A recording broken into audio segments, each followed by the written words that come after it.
दोस्तों नमस्कार। मैं मृत्युंजय आपका स्वागत करता हूं हमारे इस चैनल सटीक परामर्श में। और हम लोग लगातार एनबीएफसी और जो निधि कंपनी होती है उससे रिलेटेड रजिस्ट्रेशन और गाइडलाइन का काम करते हैं। जो पहले से ही इसके ऊपर हम लोग वीडियोस आप लोगों के लिए लेके आते रहते हैं कि किस तरीके से निधि का फॉर्मेशन होता है या जो फाइनेंशियल कंपनियां होती हैं वो किस तरीके से काम करती हैं। तो आज का जो वीडियो है हम उसी एक सब्जेक्ट के ऊपर लेके आए हैं जो अभी प्रेजेंट रिसेंट की एक घटना है, उसी के बारे में आज हम आपसे चर्चा करने वाले हैं कि जो आरबीआई ने 7 एनबीएफसी का रजिस्ट्रेशन कैंसिल किया है और 14 लोगों ने अपनी कंपनी का जो सर्टिफिकेट होता है वो सरेंडर किया है। तो उसके ऊपर ही आज हम लोग बात करने वाले हैं कि अगर आप भी निधि कंपनी चलाते हैं या आप भी एनबीएफसी कंपनी चलाते हैं तो आपको कौन कौन सा कंप्लाइंसेस के ग्राउंड पे गवर्नमेंट चाहे तो आपका सर्टिफिकेट कैंसिल कर सकती है, या क्या सिचुएशन होता है जब आप भी जाके सरेंडर कर सकते हैं। क्योंकि अभी रिसेंट कल की न्यूज़ है ये कि RBI cancel registration of 7 NBFC and other 14 surrender their certificate.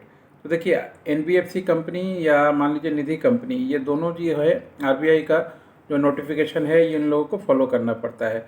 जो भी आरबीआई अपना सर्कुलर इशू करती है, चाहे वो रेट ऑफ इंटरेस्ट पे हो, चाहे गोल्ड लोन पे हो, चाहे सेविंग अकाउंट पे हो, फिक्स डिपॉजिट पे हो, क्योंकि इन सारी कंपनियों का भी प्रोडक्ट वही होता है, तो आरबीआई का टर्म्स कंडीशन नॉर्म्स इन लोगों को मानना पड़ता है। अब बहुत सी कंपनियां हैं जो इसका कंप्लाइंसेस फॉलो नहीं कर पाती।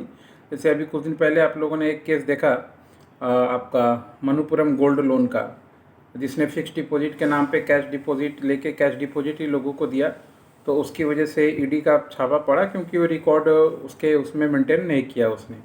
तो इस ऐसे भी बहुत सारे कारण होते हैं जो एनबीएफसी कंपनियां रजिस्ट्रेशन होती हैं और उनका रजिस्ट्रेशन कैंसिल भी होता है। और आरबीआई को ये पावर है कि वो जब भी चाहे ऐसे कोई कंप्लेन ग्राउंड या ऐसे सिस्टम अगर उसके पास आता है तो इनका जो सर्टिफिकेशन है, सर्टिफिकेट ऑफ रजिस्ट्रेशन COR, वो कभी भी कैंसिल कर सकती है। तो देखिए बेसिकली जो कंपनियां गवर्नमेंट ने किया है वो आपका वेस्ट बंगाल, बिहार, छत्तीसगढ़ और कर्नाटका, आसाम, तमिलनाडु, पंजाब, ऐसे कुछ राज्य हैं जहां पे कंपनियों को सर्टिफिकेशन जो है कैंसिल किया गया है। और आरबीआई का जो एक्ट है 45(1)(a) अंडर 6 के अंदर में, और ये जो एक्ट है 1934 का एक्ट है आरबीआई का, इसके तहत आरबीआई को पावर है कि आरबीआई अगर आपके काम में किसी भी तरीके का मिसलीडिंग या मिस इन्फॉर्मेशन पाती है तो आरबीआई जब चाहे आपका लाइसेंस कैंसिल कर सकती है और आपको काम करने के लिए बंद करने का ऑर्डर दे सकती है। क्योंकि ये जब सर्टिफिकेट भी इशू आरबीआई करती है तो उसको ये पावर है कि चाहे वो निधि कंपनी हो चाहे वो एनबीएफसी कंपनी हो, दोनों अगर उसका जो क्राइटेरिया है वो फॉलो नहीं करते हैं तो आपको जो है वो निकालना पड़ेगा।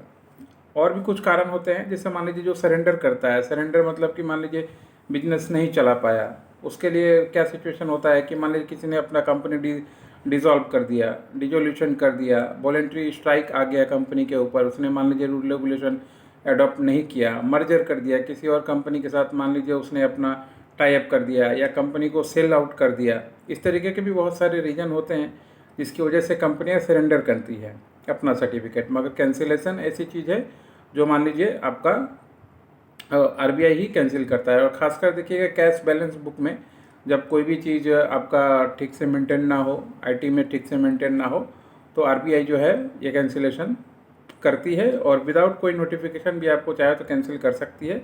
आप इसमें कुछ नहीं कर सकते। अब इसमें देखिए अलग अलग राज्यों का जो कंपनियां हैं, जैसे हमने बताया 4-5 राज्य, इन राज्यों की कोर कंपनियों को ऐसा किया गया। इसमें से एक बिहार का है, असम, कर्नाटका, तमिलनाडु और पंजाब, वेस्ट बंगाल, ऐसे 14 यहाँ की 14 कंपनियां हैं जिन्होंने अपना काम सरेंडर किया है। और बाकी जो 7 को है वो गवर्नमेंट ने उनका जो COR होता है यानी सर्टिफिकेट ऑफ रजिस्ट्रेशन वो कैंसिल किया है। तो गवर्नमेंट का ये अधिकार है 1934 का जो एक्ट है 45(1)(a) के तहत, वो आराम से चाहे अगर आप नॉन बैंकिंग फाइनेंशियल इंस्टीट्यूशन चला रहे हैं तो अगर आप कोई काम में मान लीजिए ऐसा काम जो गवर्नमेंट के हिसाब से नहीं कर रहे हैं तो आपका लाइसेंस कैंसिल कर सकता है। तो अगर आप भी मान लीजिए आरबीआई से रिलेटेड या फाइनेंशियल से रिलेटेड कोई काम कर रहे हों, जैसे आप निधि खोल के gold loan, personal loan, saving account का काम कर रहे हों या एनबीएफसी का काम चला रहे हों, लोन का काम चला रहे हों मेजर,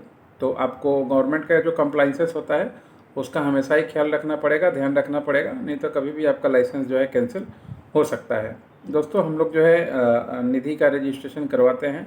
अगर कोई व्यक्ति जो निधि का रजिस्ट्रेशन करवाना चाहता हो और गोल्ड लोन का काम, उसमें माइक्रो फाइनेंस का काम, या मान लीजिए आप उसमें आपका फिक्स डिपॉजिट का काम, ऐसा जो सब्जेक्ट होता है वो निधि कंपनी में होता है और वो भी एमसीए से अप्रूव्ड होता है, तो आप हम लोग से संपर्क कर सकते हैं। हम लोग पूरा काम आपका करवा कर दे सकते हैं। प्लस जो गाइडलाइन होता है, जो उसका सिस्टम होता है, ऑडिटर अपॉइंट करना, उसका फाइनेंशियल इशू, आरबीआई का गाइडलाइंस कि हाँ 500 मेंबर होने के बाद ही आप दूसरे जगह ब्रांच कर सकते हैं, ऐसे बहुत सारे नियम कानून जो हैं फॉलो करना, ये सारा कुछ हम लोग फॉलो भी करवाते हैं। क्योंकि जब कंपनियां नहीं होती हैं तो उनको बहुत सारी चीज़ें नहीं पता होती हैं, तो गाइडलाइन करना भी हमारा काम होता है।